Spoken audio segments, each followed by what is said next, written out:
Thank you అండి అందరికీ. చాలా చాలా చాలా సంతోషంగా ఉందన్నమాట, అది మాటల్లో చెప్పలేనిది. నా పేరు హైపరాది, నేను ఆంధ్రప్రదేశ్ డిప్యూటీ సీఎం గారి తాలూకా. ఇది నేను ఎన్ని సంవత్సరాలైనా చెప్పుకుంటాను, నేను అందులో తిరగలేదు. అంత కష్టపడ్డాం, ఆ ఫలితం మాకు అంత ఆనందాన్ని ఇచ్చిందనమాట. నిజంగా అంటే ఇంకా ఈరోజు ఈ ఫంక్షన్ ఇంత గ్రాండ్గా చేస్తున్న విశ్వప్రసాద్ గారికి నిజంగా థ్యాంక్ యూ చెప్పాలి. ఎందుకంటే మన కూటమి అనే ఒక సినిమా 164 రోజులు ఆడింది, అందుకే ఈ సక్సెస్ మీట్ జరుగుతుంది. కాబట్టి ఈ సక్సెస్ మీట్కి వచ్చిన మీ అందరికీ కూడా థ్యాంక్ యూ సో మచ్. అంటే ఒక కొడుకు తను సంపాదించిన మొదటి సంపాదన వాళ్ళ తల్లికి ఒక చీర ఇచ్చినప్పుడు ఆ తల్లి కళ్ళల్లో ఎంత ఆనందం అయితే కనపడుతుందో, అలాగే అదే కొడుకు ఎదిగి తను కొనుక్కున్న బైక్ మీద తన తండ్రిని కూర్చోబెట్టుకున్నప్పుడు ఆ తండ్రి కళ్ళల్లో ఎంత ఆనందం అయితే కనపడుతుందో, పవన్ కళ్యాణ్ గారు గెలిచినప్పుడు ప్రతి జన సైనికుడి కళ్ళల్లో అలాంటి ఆనందాన్ని నేను చూశాను. నిజంగా అలాంటి ఆనందాన్ని నేను చూశాను. ఎందుకంటే ఆల్మోస్ట్ 10 సంవత్సరాల నుంచి జనసేనకు సంబంధించి ఏదైనా మీటింగ్ జరుగుతున్నప్పుడు చాలామంది కింద నుంచి సీఎం సీఎం అని అరుస్తుంటే కొంతమంది అనేవాళ్ళు, ముందు మీ వాడిని ఎమ్మెల్యే అవ్వమను అప్పుడు చూద్దాం అనేవాళ్ళు. బాబు మీ అందరికీ చెప్తున్నా, 21 చోట్ల నిలబడితే 21 మంది ఎమ్మెల్యేలని కొట్టాడు, 2 ఎంపీలు కొట్టాడు. ఇప్పుడు మాట్లాడండి ఎవరైనా, ఆంధ్రప్రదేశ్కి డిప్యూటీ సీఎం, మరి ఇంకెంతకంటే ఏం చెప్పాలి? వాళ్ళందరికీ ఈరోజు చెప్తున్నాను, రాజకీయం అనేది బ్రతికి ఉన్నంతకాలం పవన్ కళ్యాణ్ అనే పేరు వినబడుతూనే ఉంటుంది. అలాంటి సక్సెస్ని మీరు ఈరోజు చూశారు.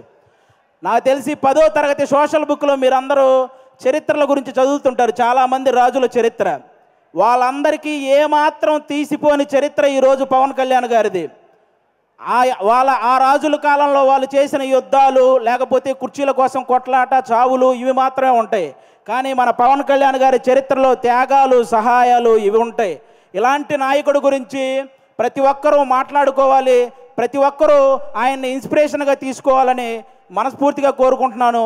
ఈ ప్రపంచంలో ఎలాంటి నాయకుడైనా గెలిస్తే ఒక గర్వం ఉంటుంది, కానీ ఒక్క పవన్ కళ్యాణ్ గారిలోనే గెలిచిన తర్వాత ఒక భయాన్ని నేను చూశాను. ఎందుకంటే ప్రజలు నా మీద ఇంత బాధ్యత పెట్టారు, ఆ బాధ్యతని 100% స్ట్రైక్ రేట్తో ఎలాగైతే నేను ఎమ్మెల్యేలని సాధించానో అదే 100% స్ట్రైక్ రేట్తో ఆ బాధ్యతలన్నీ నిర్వర్తించాలనే భయం ఆయన కళ్ళల్లో నేను చూశాను.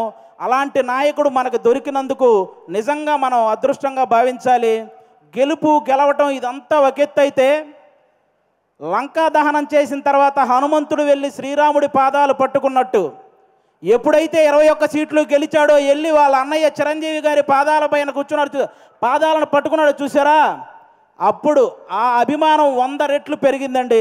అందరి కళ్ళల్లో ఒక ఎమోషను. అంటే మెగా ఫ్యామిలీకి ఎప్పుడు దూరంగా ఉంటాడు కళ్యాణ్ గారు, దూరంగా ఉంటాడని అనుకునే వాళ్ళందరికీ ఈ విజయాన్ని తీసుకెళ్ళి అన్న దగ్గర పెట్టాడు చూసారా, అంతకంటే ఎమోషనల్ మూమెంట్ ఇంకోటి లేదు. అది మనకి ఎప్పటికీ గుర్తుండిపోతుంది. అలాంటి ఎన్నో హ్యాపీ మూమెంట్స్ని మనకిచ్చినటువంటి పవన్ కళ్యాణ్ గారికి, అలాగే జనసేన కోసం కష్టపడిన ప్రతి జన సైనికుడికి ఈ సభ ద్వారా అందరికీ కూడా నా ధన్యవాదాలు చెప్పుకుంటున్నాను. Thank you so much. ఈరోజు ఇక్కడికి ఇంతమంది వచ్చినందుకు మీ అందరికీ వన్స్ అగైన్.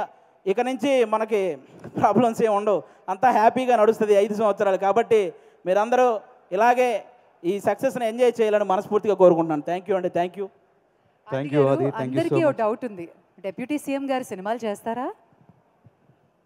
చేస్తారండి, కంపల్సరీగా. కొన్ని ఉన్నాయి కదా బ్యాలెన్స్, అవి పూర్తి చేయాలి కదా, చేస్తారు. మమ్మల్ని ఎప్పుడు ఎంటర్టైన్ చేయడానికి అందరం. Thank you very much.